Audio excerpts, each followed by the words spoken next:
नमस्कार, हमारे चैनल आपका खबरी लाल पर आपका स्वागत है। झारखंड विधानसभा चुनाव की आहट के साथ साथ हम झारखंड राज्य की विभिन्न विधानसभा सीटों पर हार जीत के साथ प्रत्याशियों का विश्लेषण कर रहे हैं। कहां से किसके और किस दल से प्रत्याशी बनने की उम्मीद है, क्या है उनकी पृष्ठभूमि और कितनी संभावना है उनके जीतने की। इसी क्रम में आज बात करेंगे धनबाद जिला में स्थित गिरिडीह लोकसभा के अंतर्गत आने वाला टुंडी विधानसभा सीट की। टुंडी विधानसभा क्षेत्र झारखंड की राजनीति में महत्वपूर्ण स्थान रखता है।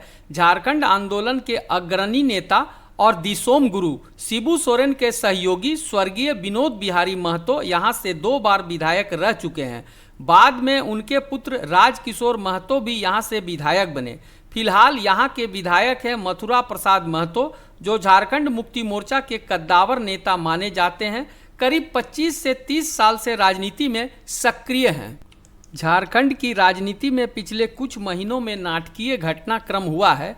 हेमंत सोरेन का भ्रष्टाचार के आरोप में जेल जाना, चंपाई सोरेन का जेएमएम से विद्रोह, जयराम महतो का उभार, यह कुछ ऐसे घटनाक्रम है जो निश्चित ही टुंडी की राजनीति को प्रभावित करेंगे।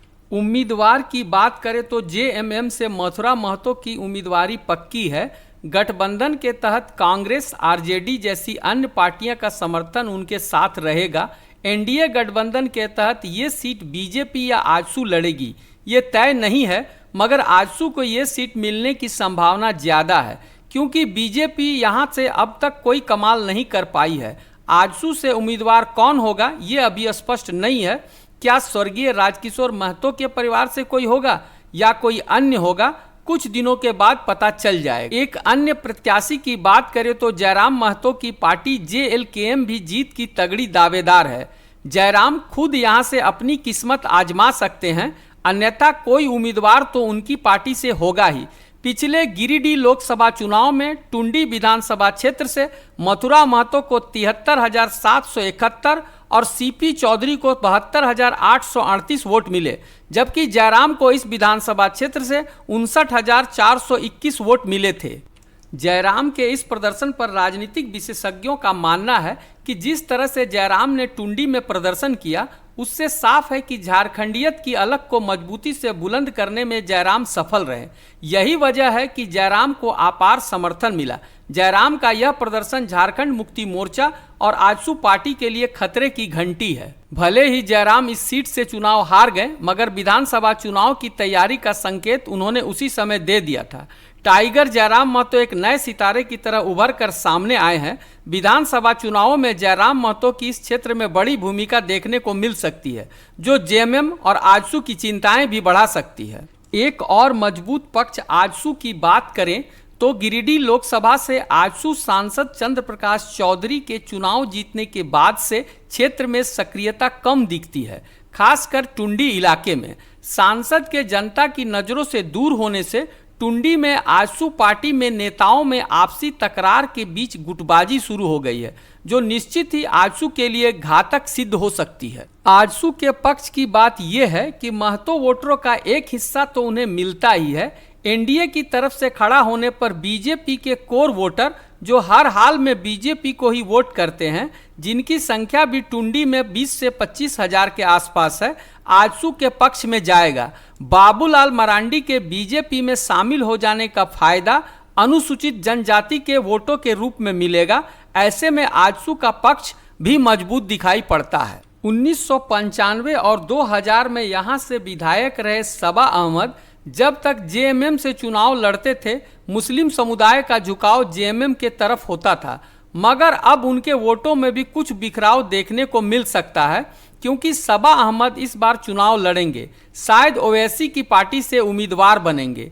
इससे मुस्लिम समुदाय के वोटों में जो बिखराव होगा, उसका असर जेएमएम पर पड़ेगा, क्योंकि सबा अहमद भी लंबे समय से राजनीति में हैं और टुंडी में उनकी गहरी पैठ है। मुस्लिम समुदाय के वोटों का बड़ा हिस्सा उन्हें भी मिलेगा, जो जेएमएम का खेल खराब कर सकता है। महतो मतदाताओं का रुझान जेएमएम, आजसू या जेएलकेएम किसकी तरफ जाता है, ये भी एक महत्वपूर्ण कारक होगा।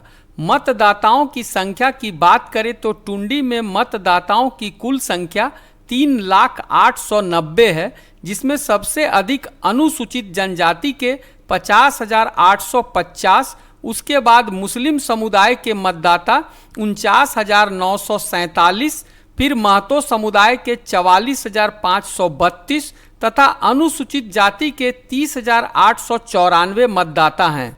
मुकाबले की बात करें तो इस बार मुकाबला त्रिकोणीय नजर आता है, जेएमएम, आजसू और जयराम की जेएलकेएम के बीच। मुख्य मुकाबले में तीनों की शक्ति लगभग बराबर नजर आती है, जिसमें जेएमएम के मथुरा महतो का पलड़ा थोड़ा भारी नजर आता है। प्रत्याशियों की हार जीत में मुख्य भूमिका निभाने वाले ये चारों समुदाय के मतदाता अपना रुझान जिसकी ओर दिखाएंगे उसकी जीत निश्चित हो जाएगी। लोकसभा चुनाव की परिस्थिति और विधानसभा चुनाव की परिस्थिति अलग अलग होती है, मुद्दे भी अलग अलग होते हैं। जन भावना और लोकसभा चुनाव में मिले वोट, चौक चौराहों, चाय की दुकानों पर हो रहे चर्चाओं के आधार पर जेएमएम पहले, जेएलकेएम दूसरे और आजसू तीसरे स्थान पर दिखाई पड़ता है। असली परिणाम क्या होगा, जीत का ताज किसके सर पे सजेगा, ये तो परिणाम आने के बाद ही पता चलेगा। आपका क्या मानना है, टुंडी से किसकी जीत हो सकती है? कृपया कमेंट में हमें जरूर बताएं। अगर आपको हमारी खबर पसंद आई तो हमारे चैनल को सब्सक्राइब और लाइक कर ले। साथ ही अपने विधानसभा क्षेत्र की जानकारी चाहते हैं तो उसका नाम कमेंट में लिख दें। धन्यवाद।